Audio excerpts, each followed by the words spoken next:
ANN evening edition ആരംഭിക്കുന്നു. പ്രധാന വാർത്തകൾ.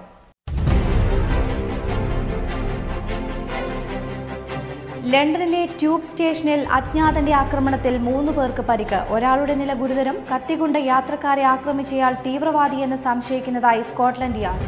മയക്കുവെടിവെച്ച് വീഴ്ത്തിയ ആക്രമണകാരിയെ പോലീസ് അറസ്റ്റ് ചെയ്തു. രാജ്യത്ത് ജാഗ്രതാ നിർദ്ദേശം. UK-യിൽ കനത്ത നാശം വിതച്ച ഡെസ്മണ്ട് കൊടുങ്കാറ്റ്. മഴയിലും വെള്ളപ്പൊക്കത്തിലും വ്യാപക നാശനഷ്ടം. സ്കോട്ട്ലൻഡിലും കംബ്രിയയിലും നദികൾ കരകവിഞ്ഞൊഴുകുന്നു. തീരമേഖലകളിൽ നിന്ന് നിരവധി പേരെ മാറ്റിപ്പാർപ്പിച്ചു. വടക്കൻ ഇംഗ്ലണ്ടിൽ പ്രളയ സാധ്യതയെന്ന മുന്നറിയിപ്പ്. വടക്കൻ ലണ്ടനിൽ കൊടുങ്കാറ്റിൽപ്പെട്ട വൃദ്ധൻ മരിച്ചു. വരും ദിവസങ്ങളിൽ മഴ കൂടുതൽ ശക്തിപ്പെടുമെന്ന് കാലാവസ്ഥാ നിരീക്ഷണ കേന്ദ്രം.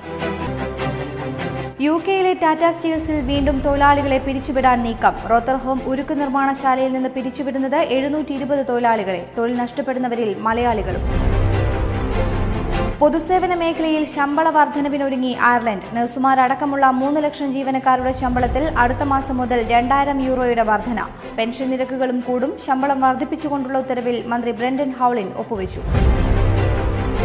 ഭീകരതയ്ക്കെതിരായ പോരാട്ടങ്ങളെ ഭീഷണികൾ കൊണ്ട് തടഞ്ഞു നിർത്താമെന്ന് കരുതേണ്ടെന്ന് US പ്രസിഡന്റ് ബരാക് ഒബാമ. തങ്ങൾ ശക്തരും മനക്കരുത്തുള്ളവരുമാണ്. IS-നെതിരായ പോരാട്ടങ്ങൾ തുടരുക തന്നെ ചെയ്യുമെന്നും തീവ്രവാദത്തിന് തടയിടാൻ മതനേതാക്കളും സമുദായ നേതാക്കളും ഒന്നിക്കണമെന്നും അമേരിക്കൻ പ്രസിഡന്റിന്റെ ആഹ്വാനം.